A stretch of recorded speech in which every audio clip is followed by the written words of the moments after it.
things to do as well. So, I'm your gracious host. This is the Intrigue Dynamite Show. Now, be sure to hit that like button, subscribe, share. We try to keep this show about 5-ish, but, just know it's going to be Sunday. Around 5 something, maybe 6 something like that. Until I can get everything in order. I really try to, I need to kind of really stay on top of that punctuality thing. Really organized. But when you're doing everything by yourself, it can be a little bit arduous at times. So, what's this thing going on with Miss Jennifer Lopez? So we hear Jennifer Lopez talking about, Latinos. I think how it was reported was this organization allocated like $100 million to black women and, to whatever black women had going on. I don't know all the details, but what I do know is that Jennifer Lopez, decided to kind of redirect the shine or redirect the narrative back to the Latina community or Latino community, which actually is Latina because she was talking about Latino women. Essentially saying, well, look, hey, it's a good investment. It would behoove you to kind of focus on Latino women. And let me tell you something. There were a lot of people that were upset with what she had to say. One of those people, and if you have little bitty tiny baby virgin ears, you might want to close them for this. Let's see. This guy right here, he had a lot to say about Jennifer Lopez. Brother, Mr. Corey Holcomb. And this is, for all you guys who don't know this particular man, he's a comedian who is obviously melanated. This brother is from the Chi, and he does not mince his words. So let's take a listen to what he had to say about Jennifer Lopez, the Jennifer Lopez black woman gate, her redirecting the energy back to the Latina community when the conversation was about black women. Motherfuckers. Starting with J-Lo. And guys, like I said, another disclaimer. He's spicy, so if you have little baby tiny virgin ears, then you might want to go and suck on your pacifier and then wait until this segment is over. But as for the rest of us adults, let me turn this up a little bit. As for the rest of us adults, let's go ahead and listen to it. Now he is spicy with the language, so let's get it. Starting with J-Lo, funky ass. Funky bitch, though. Funky bitch who went on this show and they were giving black women money. Okay. And J-Lo whole thing was about giving the Latino women money. I'm not saying Latino women shouldn't get no money. I don't want to say the name wrong, but let me put it like this. They were funding some black women. Okay. J-Lo whole thing was about it's a good investment to fund the Latino women. She didn't say it was a good investment to fund the black women, but she was big up in Latino women. It said, but she did not big up black women. They didn't talk about the black dick that created her. So what I'm trying to say is this. I saw her big up in Latino women. Okay, now that's a funny point that he made. Now, I'm a little bit more tactful with my words, but essentially what he was saying that hip-hop society made her. Okay, well, all right. Essentially she made herself all black culture. Well, let's keep going. I did not see her big up in black women. And it's a point I want to make to that. J-Lo, if you see this, I want to tell you something. I didn't see you big up in black women. And you don't have to. But one thing you should big up is black dick, bitch. You came up off black dick. You was a dancer on In Living Color. I know how the game go. You was fucking somebody. Oh. Every nigga in the entertainment been to know. Bitch, you still here. You fucking somebody. What's understood ain't got to be said. Lord. You fucking somebody, bitch. Yeah. You gotta be a black person to see how you don't get your propers. Oh, my Lord. You have to be black to see it. They're not big up in us. All right. Now, I want you to stick a little thumbtack in that point right there that he made. Let's keep going. They're not big up in us. You know, okay, let's keep going. J-Lo was big up in Latino women and said how it would be a good investment for them to do this with Latino women. I didn't see her say it's a good investment to do that with black women. J-Lo, your whole come up is off dark dick insertions. All you got is because of black dick, bitch. So it's about time you pay some homage to black dick. What the fuck? Nah, the interesting thing is, you know, okay, here's the irony of this whole situation. She's actually talking about redirecting the energy to Latino women over black women. But Corey Holcomb's argument in protection of these black women is to say, look, you owe everything to some cocky balls of the black variety. That's interesting. That's funny. Why do so many motherfuckers try to take away from what black dick has done in this society? White slave owners couldn't sleep at night because they Caucasian wife was getting rotted out in the barn every time they went to town for goods. Black dick deserves its proper credit in this society. J-Lo, it's about time you say if it wasn't for my brothers over there in Living Color, cause see, what's the man name? Wayans. What's the real funny Caucasian dude name who was on the show? Jim Carrey. Jim Carrey always give credit to Keenan now. He pay homage. He know I popped because they took a chance on me. Yeah. All right, so let me ask you this: is that true? Is this true for most cultures that venture or find their way into black culture? Or you know, especially when the culture is not your background. You know, when you weren't raised in this, and I'm talking about raised in it because your parents are part of it, and essentially because they don't have any choice. It's not like you know how like the uptown kids go slumming or whatever, but they always have the option to go back, to a castle or something. I'm talking about. When people come and visit your culture and then they become successful off of it, is there a history of outsiders paying homage? Is there a history of that? And I'm not talking about in some little, some little obscure periodical, down in Hicktown, Tallahassee, whatever that is.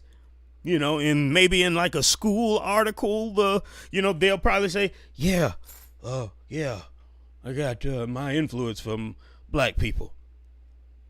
No, I'm talking about on a grand scale.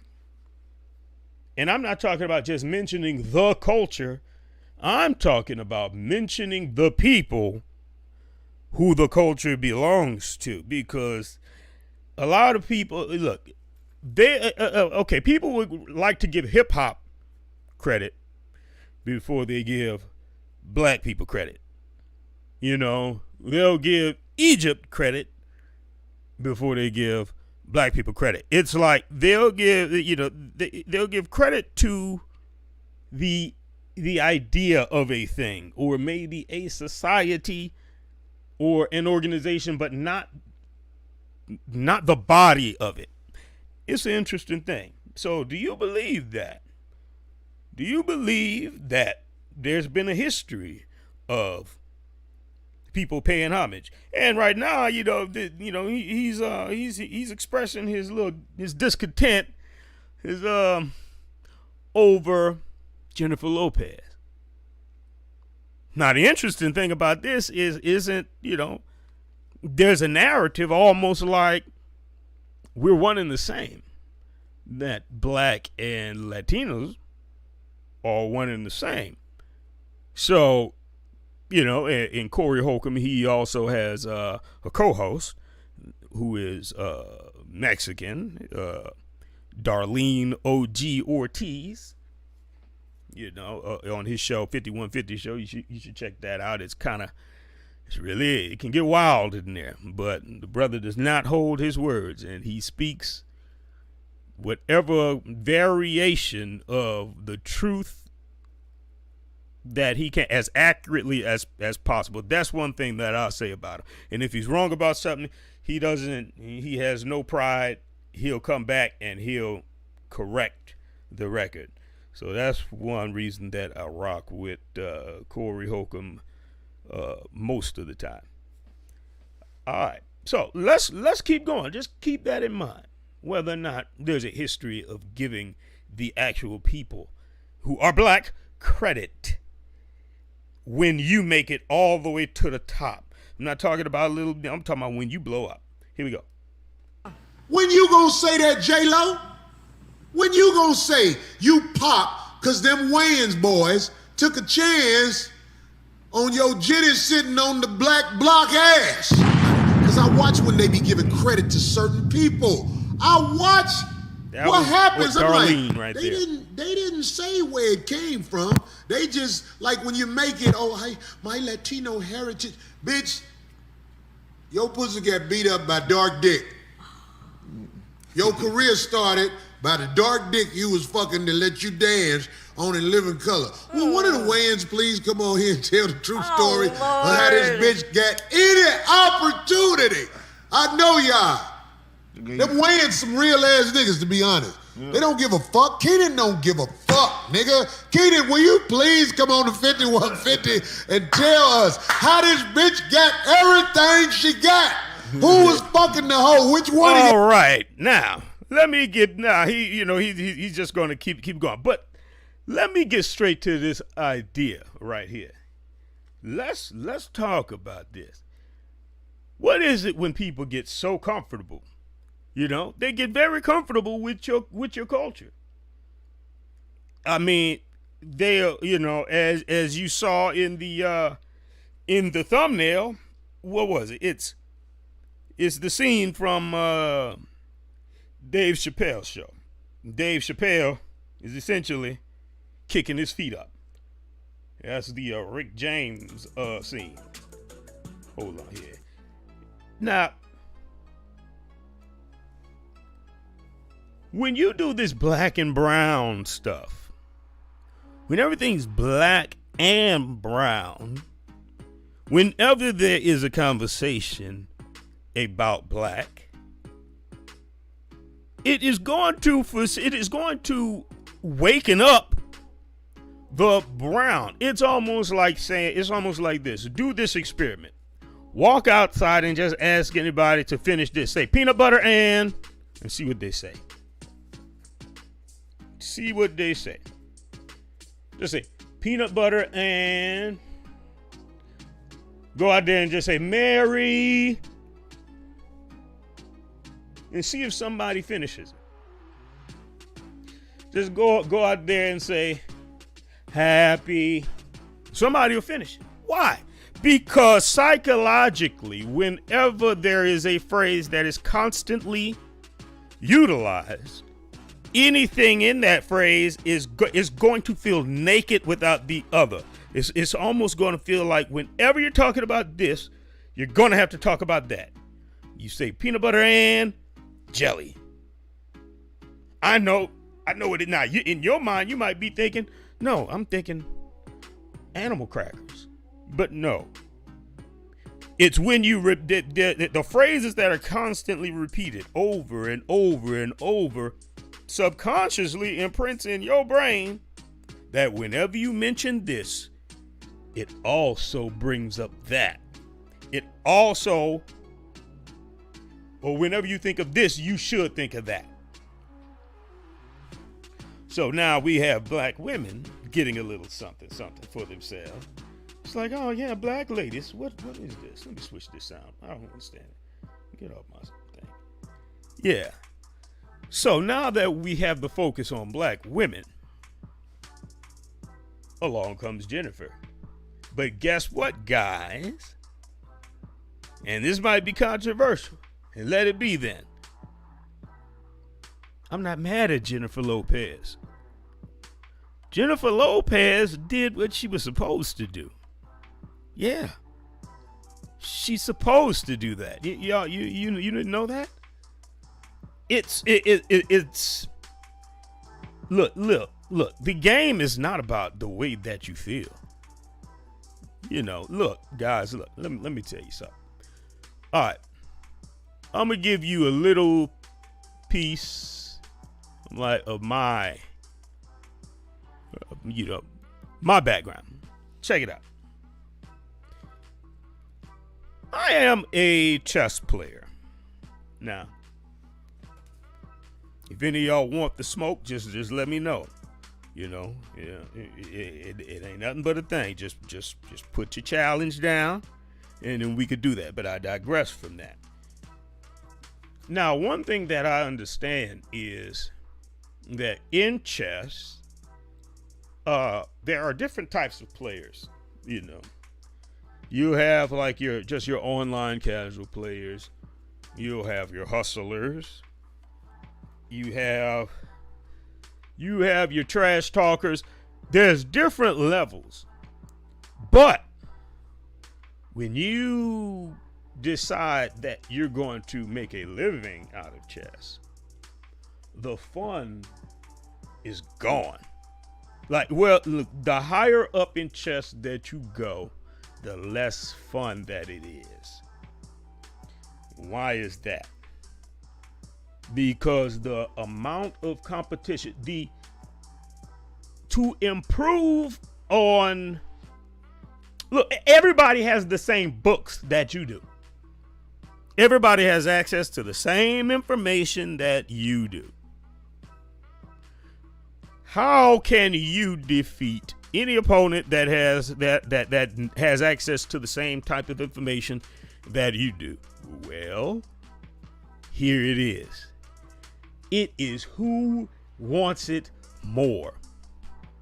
That's all that it is, because they are infinite. There are all these infinite possibilities. But when someone wants it more, they actually buckle down and they get into the thing. There's a lot of people that just kind of just want, look, especially in black society, listen, there are people that just want you to do it for them. Oh yeah.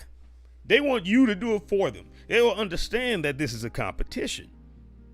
And that just like in chess, just because you want to make the move doesn't mean, or just because you want to checkmate your opponent's king doesn't mean that the king is going to lay down, because it out of empathy for your suffering and your pain. No, they're setting out to checkmate you the same way. Yeah, you shake hands before you start the game, even shake hands after the game. But somebody has to lose eventually in a match. That's what it is. There are multiple different competitions going on. Multiple. There are competitions between men, women. There are races, such as like Democrat and Republican. There are competitions all over the place. But for some apparent reason, in black society, it's almost like there are more people that don't understand, because there are a lot of people that do understand, the competition or the competitive nature of just life in general. There are some, but then there are those who don't really understand that, and they kind of feel like everything is supposed to just kind of just happen out of sympathy, like you don't have to work. Look, let me tell you something. This is a cold world. It's a cold, cold world. And when you look at the animal kingdom, I don't want to compare us to animals, but you can learn a lot, because there are some similarities. One similarity is this survival mechanism, which it seems to be inherent in all of us, or at least mammals.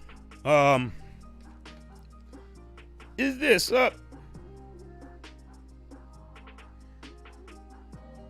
in the animal kingdom? Animals leave their young. They also, some of them, they leave behind the weak. Now, we know this as survival of the fittest. This actually is something that exists with humans as well. The only thing that is staving off survival of the fittest amongst humans is humans.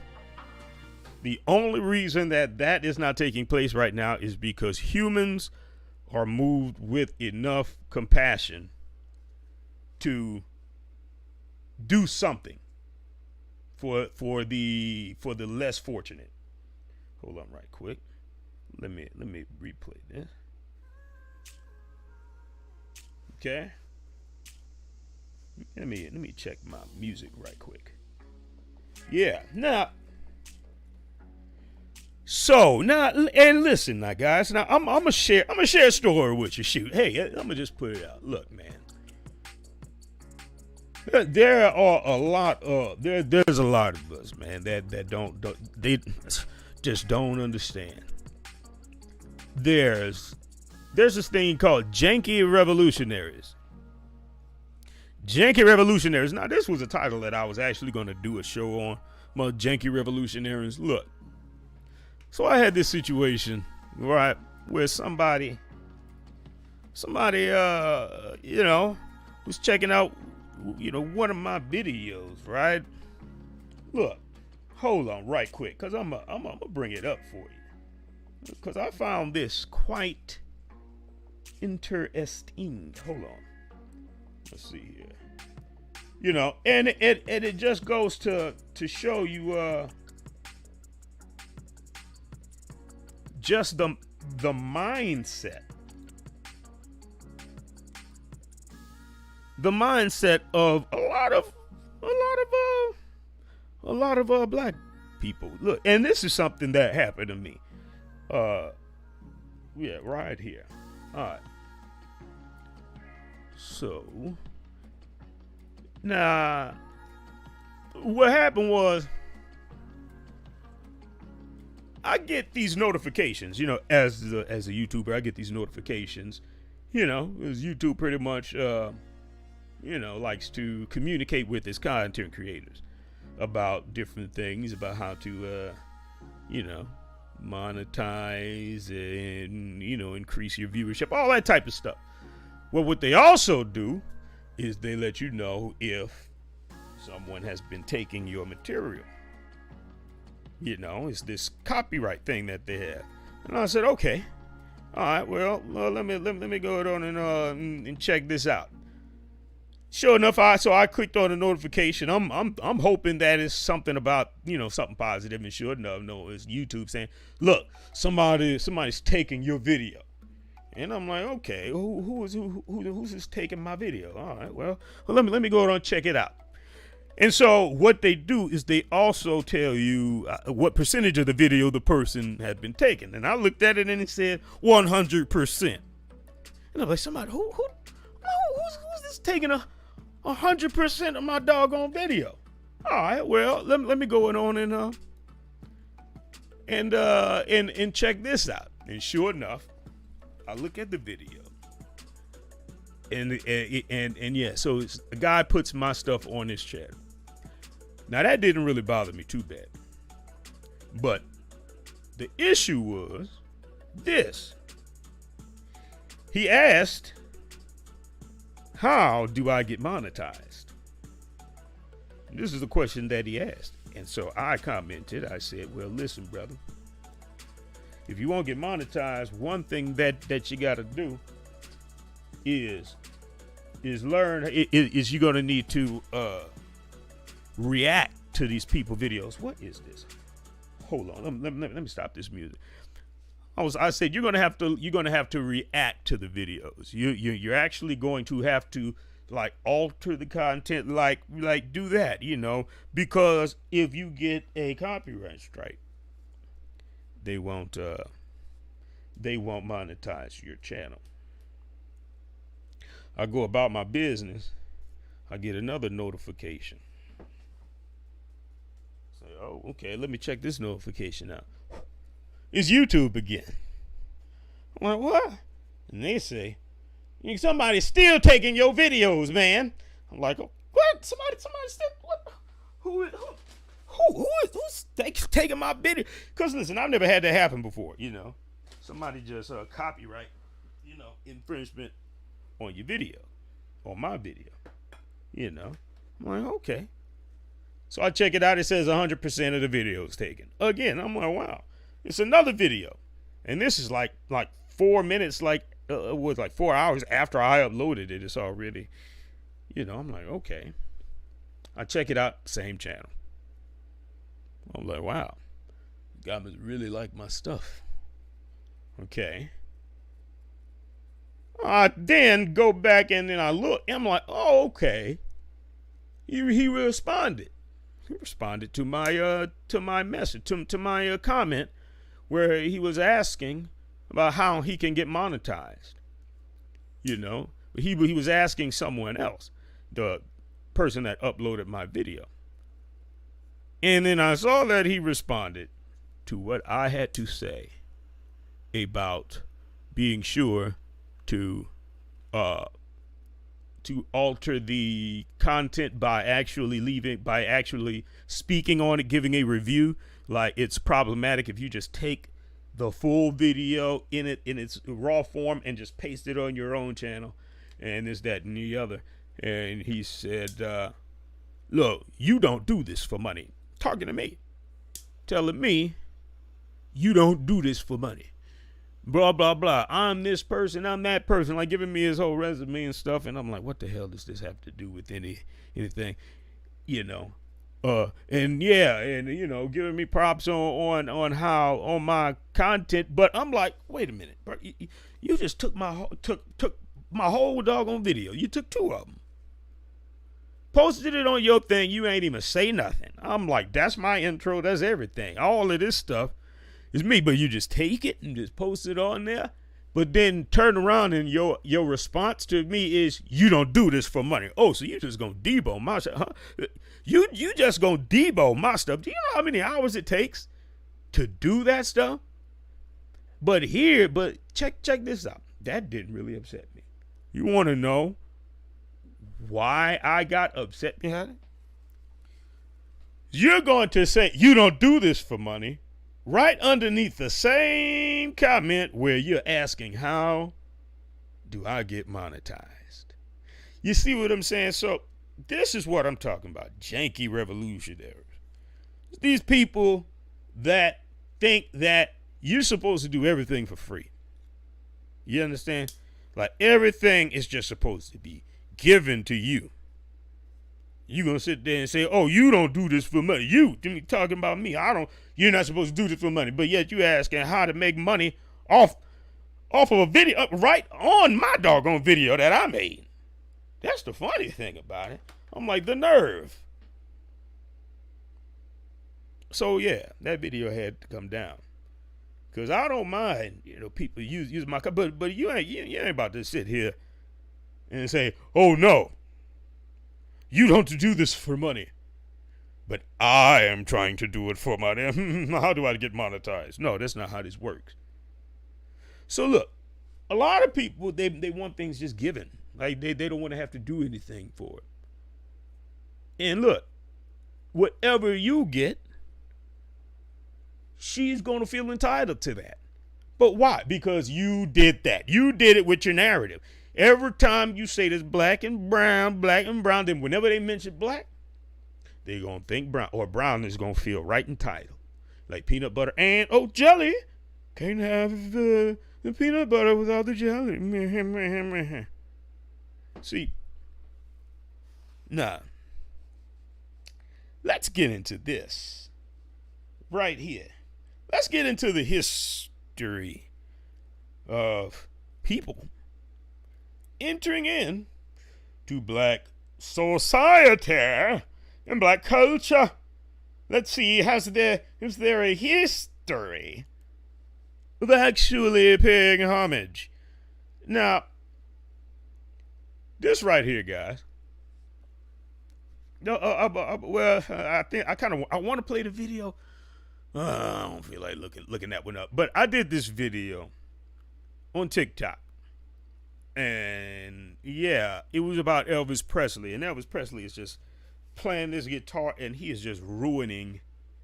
He's just horrible with his playing. And when I posted that, people didn't like that. But let's start with Elvis Presley. Let's start with what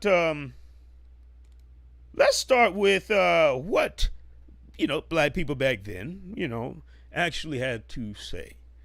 This brother right here, Ray Charles. See now, Ray Charles,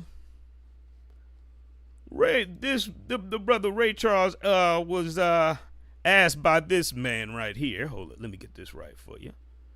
Bob Costas. Well, what do you think about? What do you think about Elvis Presley? The beloved Elvis Presley. Everybody loves Elvis Presley. Why? Because he's the king, right? Well, he's the king of what? What you had to say? Hold up. Go for it. Let me ask it differently. How good was Elvis? What Elvis did, he caused a lot of the populace, if you want to, and usually when people say populace, they usually mean white people, to start listening to a lot of music that normally they wouldn't have been listening to. I guess I'm going to lose at least about a third of my fans right now. But to say that Elvis was so great and so outstanding, like they say, he's the king.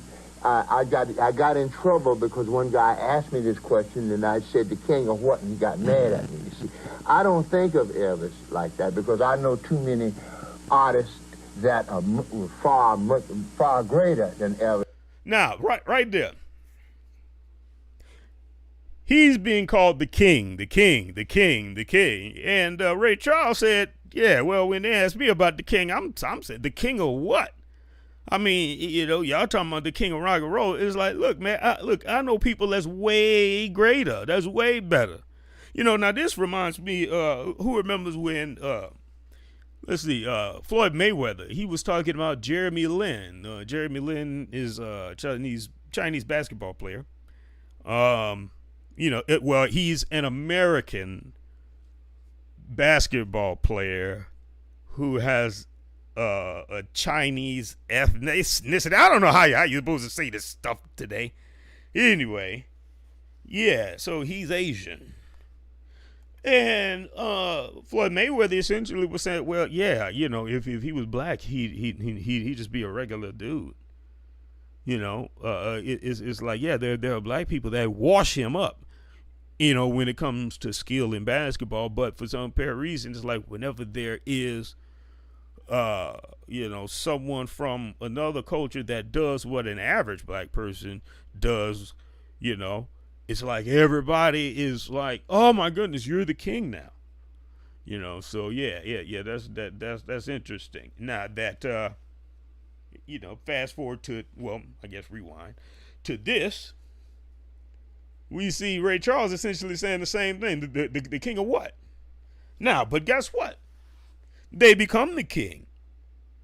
And guess what? That's supposed to happen. Because that's what happens when you allow everybody into your culture. Come on in here. Put your feet up on this couch. Yeah. And then they take it and they go back to wherever they came from. And then they feel like it's theirs. They don't have to pay homage. Why? Because you're not gatekeeping. You're not gatekeeping. You know? That's like you drop $100 bill. Somebody come along, picks it up. And you tell them, hey, have fun. Spend it however you like. And then they go and they buy some doggone Nazi equipment or some doggone mess. You're like, hey, what are you doing? Be like, look, man, you can't tell them what to do with it. You can't tell them what to spend it on. You should have been more careful about who you give the resources to that could take it and turn it right back around on you. I mean, look, let's keep going.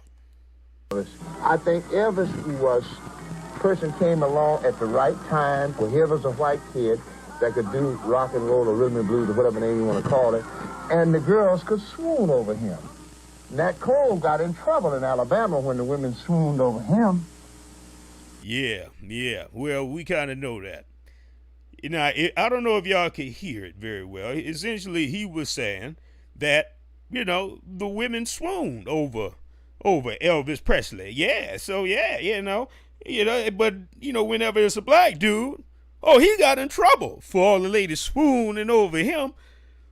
But it's interesting when you have one person mimicking black culture, it's like everything's great. But when you have the actual black person within black culture doing what everybody else is mimicking, oh no, we can't have that.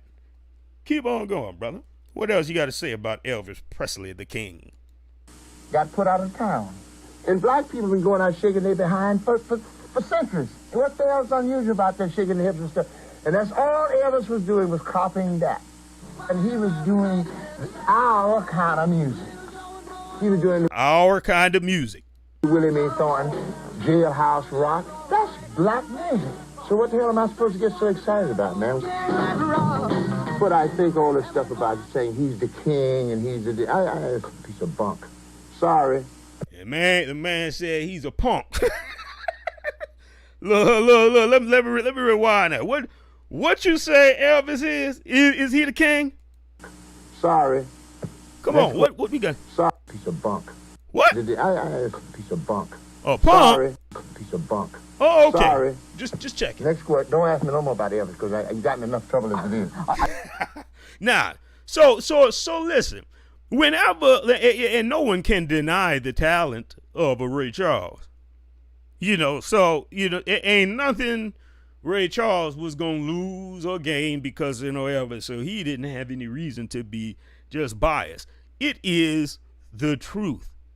Like if ever you saw the movie about Ray Charles, about just how much of a how they were looking at it as blasphemous because he was mixing gospel with this worldly music. Oh, you were evil, man.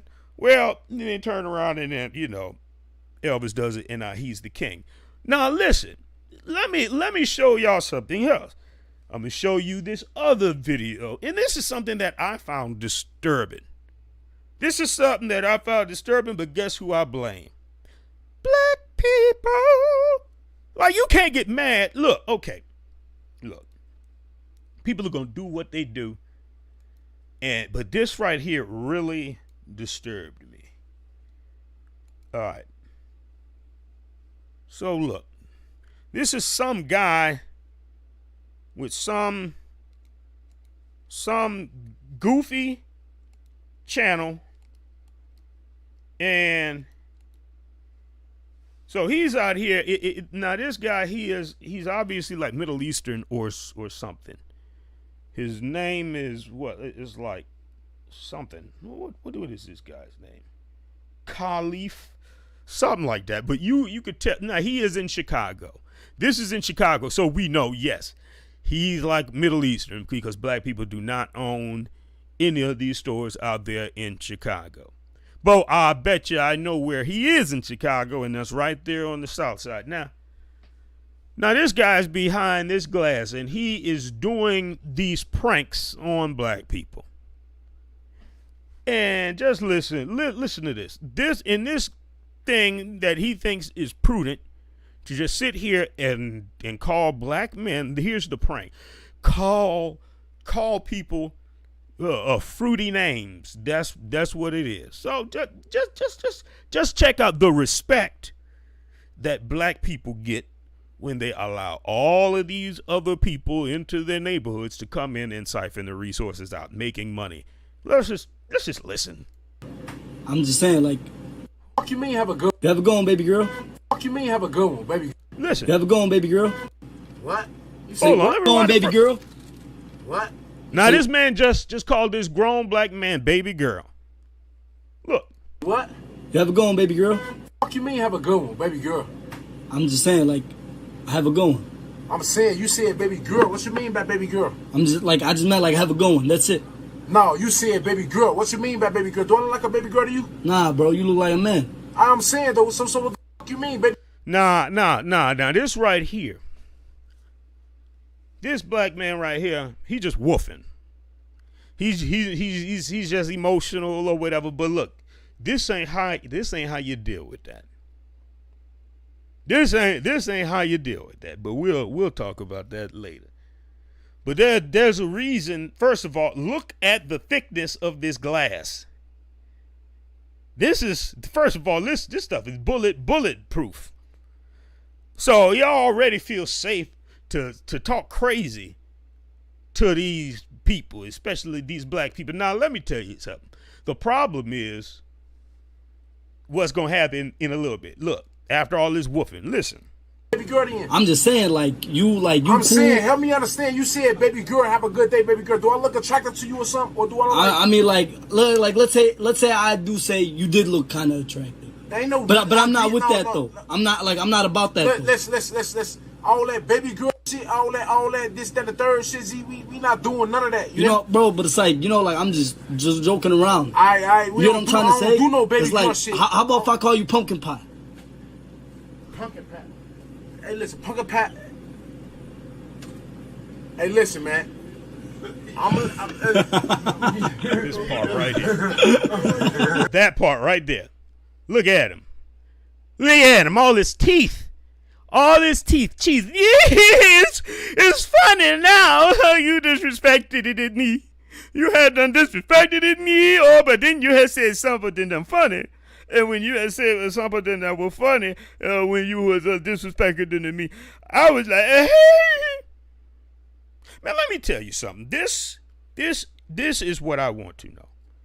This guy who is obviously of Middle Eastern descent, can you go to your country amongst your people and call the men in public names that would suggest that they were feminine or had proclivities that were of the variety that someone who likes to swing from trees would do? I mean, look, like, would you feel comfortable doing this to your own people? I'm willing to submit hell to the no. But why would this person from another background come amongst you and look at you? You're already giving them your money. And now you're cheesing. But let me show you something. We're gonna jump forward to who the warriors are. Well, hold up. I'm gonna jump forward to where the actual where this wise brother right here spoke to him like a G. And you gonna get this out there in the shy. You get so mad? What do you get so mad for? Turn your frown upside down. Hey, but you have a go on McChicken. Have a blessed day. So you have a go on McChicken. Hold up, here we go. Bro. Nah. check this guy. Are you ever going McFlurry? What the fuck you mean, McFlurry, man? Don't play them games. What the fuck you mean, McFlurry? What type of homosexual shit is that, my boy? What you mean, my boy? Man, they don't call no grown man McFlurry, man. You don't do that, I just meant like, you know, my buddy. Nah. I just meant as in like, I just meant as in like my girlfriend, you know, like my girlfriend. Not your girlfriend, though. Keep that with your girl. You don't call her. Nah, look at this. Would he feel comfortable doing that with his own people? Playing these games, playing with men's manhood behind this really thick bulletproof glass. But that's what happens when you go in, when you let people come into your hood. Look, I'm gonna let it play. Guys, that. Be safe out here, my boy. Love, my man. OG had to let him. I love you so much. Nah. Like I literally love you so much. You don't never give me nothing dope. I give you the world. Nah. World. That right there. Did you hear that? See, nah. Listen, let me tell you something about these kinds of people, and not this kind of person. It has nothing to do with ethnicity. This is a mentality, a personality. This kind of person that would be disrespectful to the men of a community typically has a hankering for the females of that community and does a lot of sweet talk to the women in that community and does blatant disrespect to the men of that community, because the more that you can make the men look, we know about the Arab slave trade. We know that they had a thing for chopping off the black men's testicles. It was this way of it was the threatened by their masculinity, didn't want them to impregnate their daughters. So now we see it in kind of a more a metaphoric sense right now. Is this embarrassing black men publicly while you're taking their money in a community that you do not live, you don't live in that community. That I know. We're seeing who are the people of that community by who is patronizing the store. Now, see, but the way he's talking to this lady, oh yes, oh yeah, all sweet, and then goes right back to the men. But let me tell you something about them young boys. Them young boys, see, that's the target. That's the target. That's why in that age group, they are dying more than anybody else, because that's where the warriors are. They ain't playing that. Check out these young boys. Yeah, right. I give you the world. Let's get straight. Let's get straight. What blessing? Here they go. Are you ever going McMuffin? Hey, boy, your ass on me, bro. What you mean, bro? Beat your ass out here, shorty. What you mean, bro? Slap the shit out you, bro. Stop playing with us like that, bro. We don't get down like that, bro. We don't get out like that, bro. What you so mad for, though? What y'all? No, come behind this counter, bro. For what, bro? No. Nah, they tell him come from behind the counter. Man, look, man, let me tell you something. Let me tell you something. The only reason people do that is because they feel comfortable doing it around you. They feel comfortable coming into your culture. They feel comfortable bringing up their name whenever they're talking about you. Well, what about me? Oh, man, forget them. Yeah, whatever. They feel comfortable taking your money and disrespecting you right there in the public. And this is not indicative of all of them. I want to make that clear. But what it is indicative of is a worldwide phenomenon. This is something that we're seeing across the world. We're seeing black people disrespected like nobody's business. But then people want to separate. They kind of want to separate the narrative. Oh, black women, that's what it is, black women. Oh, just women in general, because men in the patriarchy. Whereas we already understand that it wasn't a man thing, because black men had no hand in the structuring of the Constitution. When it was written, they're like, oh yes, and make sure that you put blah, blah, blah, blah, blah, blah. Yeah, you understand. So,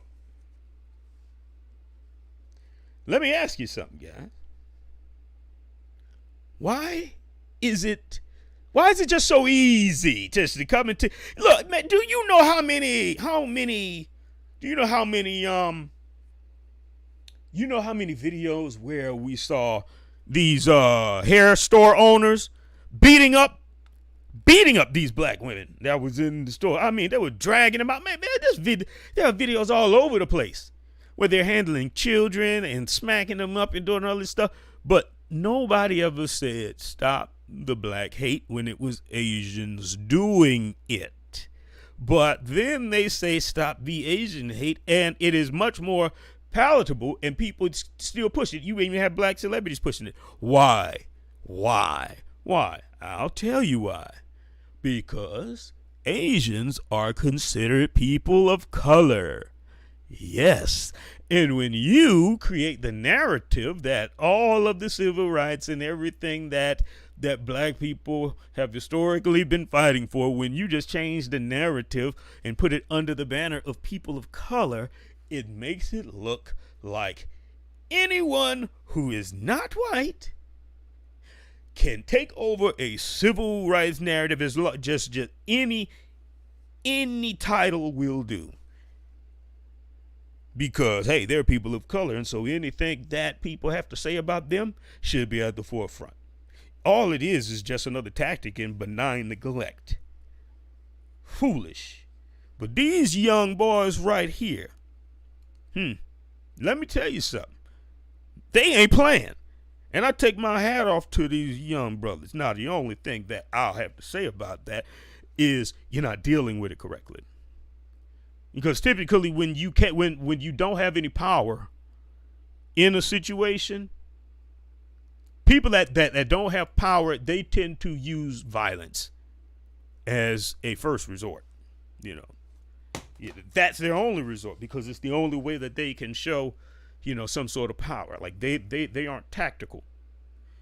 Because in order to become tactical, you have to have tools. You have to have resources that would allow you to set up things to win tactically. But guess what? I'm not mad.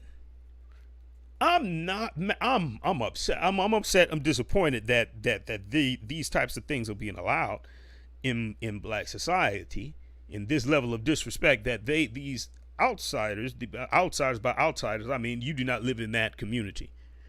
You don't live in that community, but yet you're in that community making money. And while you're in there making money for YouTube views, you are disrespectful. You are disrespectful to these people. You're not doing it to your own. You're not setting up shop in your community, in these communities that's disproportionately your people, and disrespecting them like that. Let alone going to your country of origin. Because a lot of these people that are in this video, this is probably their country of origin, their parents and grandparents and great grandparents. So yes, but so can you do that in your country of origin? That's something that I want to know. Huh? I'm gonna let these young brothers finish giving him the business, and then we're gonna close out with this one last story I gotta tackle. I just called you a McFlurry. I just called. Come out this bitch and get on your ass right now, bro. I just called you a McFlurry, bro. That's it. But we ain't trying to hear none of that. Exactly. We ain't trying to hear none of it, and neither am I. That foolishness. But look, whenever you get the buddy and all this smiling, man, cut all that smiling out. Listen, nobody is saying that you have to be this just, separatist type person. But check this out. This is what happens when you let people get comfortable around you. This is what happens when you let people play with your culture. This is what happens when you let people set up shop in your community and siphon all the resources out with no fear of consequence, because you have no power. Or they are the dope man, and you need your fix. So rather than stay away from their business, rather than stop patronizing their business, nope, you just gotta have your liquor. Oh yeah. Oh no, you just gotta have your weave. Yeah, you gotta get that, and you just gotta have your cigarettes. See, and here's the problem: it's because black people, in mass, are looked at as a consumer base, which is tantamount, essentially, comparable to just a plague of locusts. Think about that. Black people are looked at as consumers, right? Because all consumers do is consume. And that's how a lot of these people look at black people. And so because of that, they'll treat you with this level of disdain. And they'll think that it's a joke. While he's standing behind this thick bulletproof glass, insulting your sons, husbands, uncles, fathers, brothers. But when you see this level of disrespect, where they sweet talk the women and disrespect the men, we know where this began. But that's what happens when you let people get comfortable in your community and in your culture. That's what happens when you don't understand that this is a competition. It's a competition, and when you have nothing that someone fears as a consequence, other than violence, I mean, come on, really destroy your life, destroy everything. That's not smart. That's not smart. There's a time for that. There's always a time for that. But when that's your first resort, it's like, yeah, you're hot-headed, and you're not someone that it should be in a position of leadership, when that's always your first resort. Like, beware the hot-headed person. Now, which brings me to this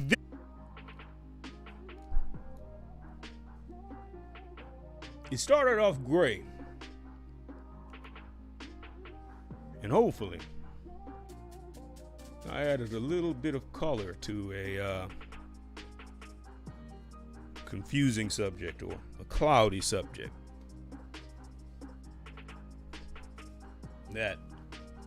Look, guys, no one is going to just turn around, lay down, and give stuff to you. That's not how it's going to happen. You actually have to understand that you're in a game. You're in a game, and everyone is competing for the same thing. You know that there was a point in time that we were, especially FBA, like our history in this country, we're very competitive. Very competitive. And, we understood then that there was, we understood very well the nature of competition. But one thing that we did not have back then, or that we didn't understand fully, is the art of protection. We can build many things, but we weren't able to successfully protect those things. And because we were building and then constantly seeing it destroyed, and building and seeing it destroyed, somehow there was a generation that came where there was a fear of building, and they turned into more of the consumer class. Just sit back and allow it to be done for you. We're just waiting for someone to come with a solution to your issues, And even when we deal with one another as black people, we expect for it to just be given, but that's not how the world works. People build economics and build enterprises with one another. The only way that can happen, first of all, is you have to be on the same code. Both have to have the same vision. You have to be headed in the same direction.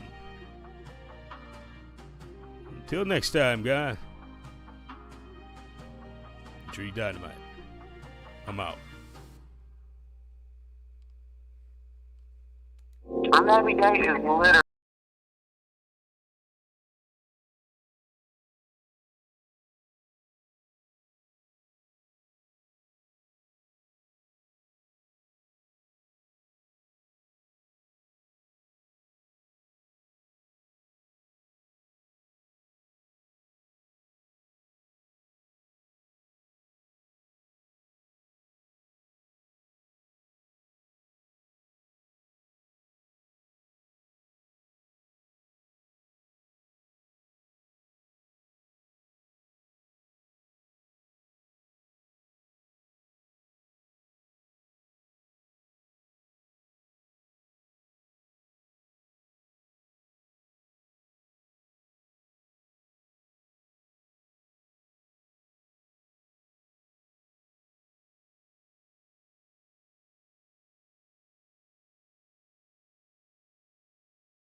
Nothing like love melanation that the sun cannot consume. When I roll with you, it's like we're smoking on that potent weed. Slow and smooth, this revolution's got my mind high. So in tune, we're like a melody, a symphony.